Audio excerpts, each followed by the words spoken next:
তো এখানে দেখতে পাচ্ছেন যে আমার এখানে একটা কাস্টম থিম আপলোড করা আছে এই মেসেঞ্জারে। তো আপনারা চাইলে এরকম কাস্টম থিম কিভাবে আপলোড করবেন আপনার নিজের পিকচার বা যে কোনো একটা পিক দিয়ে। তো এটা করার জন্য আপনার সর্বপ্রথমে আগে প্লে স্টোরে আসতে হবে, কারণ আপনার অ্যাপসটা যদি আপডেট না থাকে তাহলে এই অপশনটা শো করবে না। তো আমি এখান থেকে মেসেঞ্জার ফেসবুক দুইটা আপডেট করে নিব। তো এখানে দেখতে পাচ্ছেন যে আমার এই সবগুলাই কিন্তু আপডেট আছে, এখানে আপডেট আছে সবগুলা। তো এরপরে আমরা মেসেঞ্জারে আসবো, মেসেঞ্জার এখানে লিখে সার্চ দেব, মেসেঞ্জার লিখে সার্চ করার পর এটা ওপেন করব, দেখবো যে এখানে আপডেট আছে কিনা।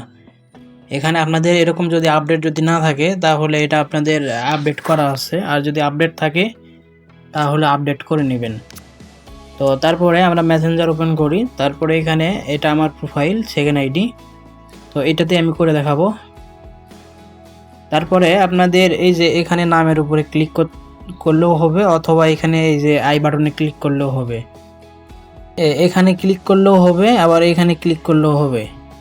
তো আমি নামের উপর ক্লিক করে দিচ্ছি। তারপর এখান থেকে এখানে দেখতে পাচ্ছেন যে একটা থিম লেখা আছে, এখানে থিমে ক্লিক করব।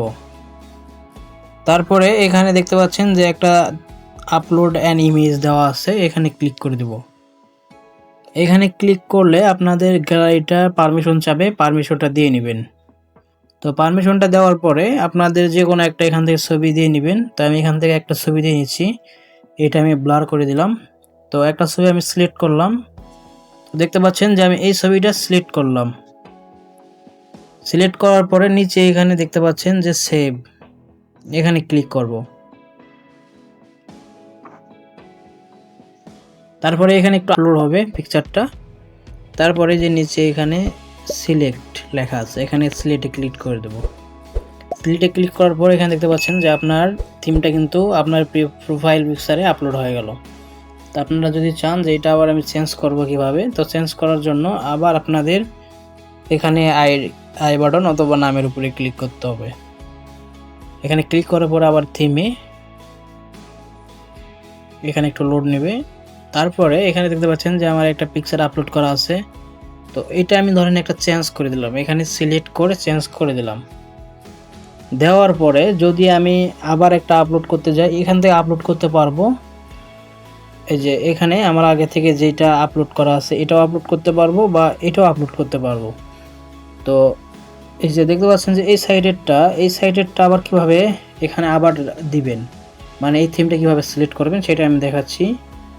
এটা যদি আমি সিলেক্ট করি, দেখতে পাচ্ছেন এখানে প্রথমে প্রিভিউ এবং এখানে রিপোর্ট দেখাচ্ছে, এখানে রিপোর্ট এই দুইটা দেখাচ্ছে। তো এখন আপনারা কিভাবে এটা সিলেক্ট করবেন, এই সমস্যাটা সমাধান কিভাবে করবেন, তার জন্য আপনাদের হলো এখানে প্রিভিউতে ক্লিক করা লাগবে। প্রিভিউতে ক্লিক করার পর এখানে নিচের দিকে দেখবেন এখানে এই যে সিলেক্টে লেখা আছে, এই সিলেক্টে ক্লিক করলে আবার এটা অটোমেটিক আবার সিলেক্ট হয়ে যাবে।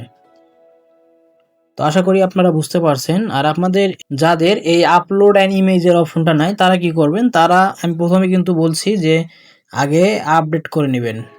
আপডেট করার পর এই অপশনটা চলে আসবে। আর তাও যদি না আসে তাহলে আপনারা কি করবেন, এখানে নিচের দিকে আসবেন, একটু নিচের দিকে আসার পরে এখানে জয়েন দেখতে পাচ্ছেন, এখানে বেটা জয়েন, এখানে ক্লিক করে দিবেন। দেওয়ার পরে এখানে জয়েনে ক্লিক করবেন।